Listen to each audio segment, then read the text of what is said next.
teach the Whittington Hospital approved method of how to scrub into theatre. We will cover why it is important to maintain an aseptic technique, how to scrub into theatre, and the do's and don'ts of scrubbing in.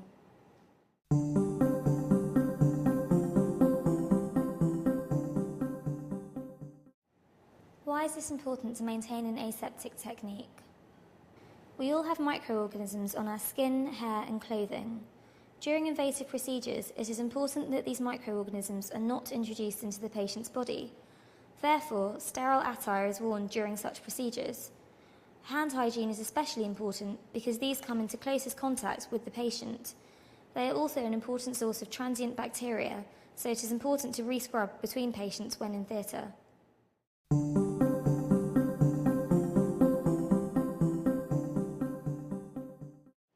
Let's move on to the scrubbing procedure itself.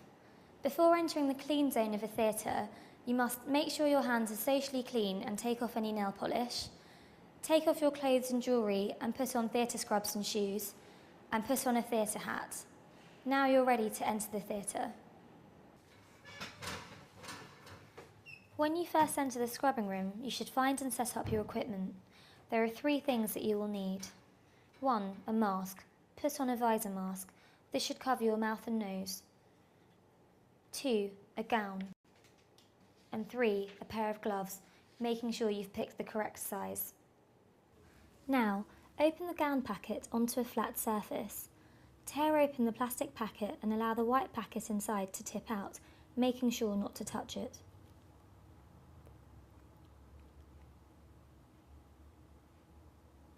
Open each corner of this white packet in turn, extending the edges to ensure they don't refold. This should reveal its contents. This is now your sterile field. Next, take the packet of gloves and open it onto the sterile field, allowing the white packet inside to tip out.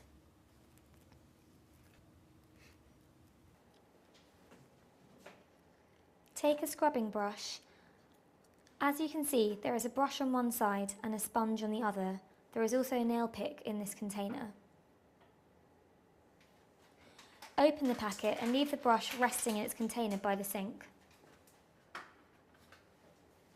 There are 8 steps to scrubbing in. 1. Washing your hands and forearms for the first time. Turn on the taps. You can use your hands, but from now on, use only your elbows to manoeuvre the taps and solution dispenser to ensure an aseptic technique. Rinse your hands and forearms with warm water. Then, using 3 doses of scrub solution, wash thoroughly from fingertips to elbows for 1 minute. Make sure you always keep your hands elevated above your elbows to avoid recontamination of the hands once they have been washed.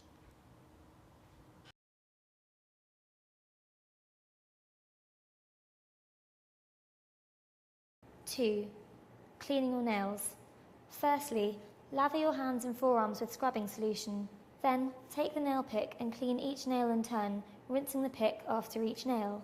The pick should later be discarded in the sharps bin. For now, you can rest it by the sink. Then rinse your hands and forearms. Now it is time to pick up the brush. Apply scrub solution and water to the brush and scrub your nails on both hands. Lastly, rinse your hands and forearms. 3. Washing your hands and forearms for the second time. This time, wash your arms from the hands to your elbow using the scrub solution and then rinse off. Make sure you pay particular attention to cleaning your hands in this step. This should take 3 minutes. 4. Turn off the taps. Do this with your elbows, remembering to keep your hands elevated. 5. Drying your arms. Now you can turn towards your equipment. At the top of the gown packet, there should be 2 white towels. Dry each arm in turn, using a different towel for each arm. The skin should be blotted dry, starting at the fingertips and working down towards the elbows. You should not move the towel back up the arm. Then, discard the towel immediately after use. 6. Putting on the gown. The gown should now be visible in the packet. You should be able to see 2 pockets on either side of the gown. Slide your hands into these pockets and raise and abduct your arms. This should slide your arms into the sleeves of the gown and open it up around you. Do not allow your hands to come out of the sleeves at this point. They should remain in the cuffs. When doing this step, make sure you're in an open space so that the gown does not come into contact with any surrounding objects.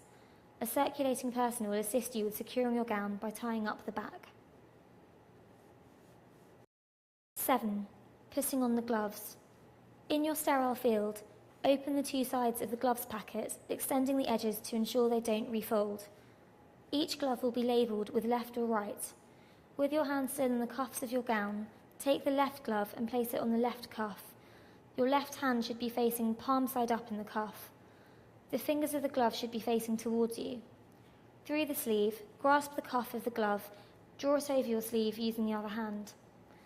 Now manoeuvre your hand into the glove. The white part of your sleeve should remain on the inside of the glove. Do the same with your other hand.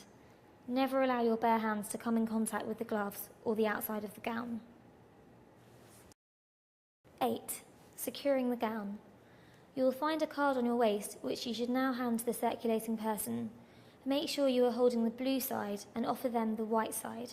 They will hold this card as you turn 360 degrees. Then pull on the strap attached to the card and tie onto your gown. Well done! You are now scrubbed in. You will be able to touch anything in the sterile field. This includes the preps and drapes part of the patient and anything that is covered in a blue or green fabric. To remove the gown, pull on the front and remove the gown with the glove still attached, folding it in on itself.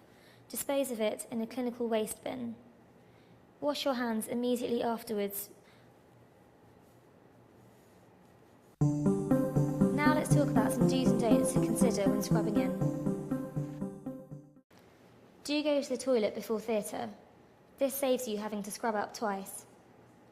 Do ask the theatre staff if you are unsure about any aspect of scrubbing in, and they will be happy to help you. Do keep your hands crossed over your chest when you are not in the sterile field. Do tell a member of the theatre staff immediately if you think you have come into contact with anything which is not in the sterile field. They will advise you accordingly. Don't rush the scrubbing procedure because you are afraid of being late.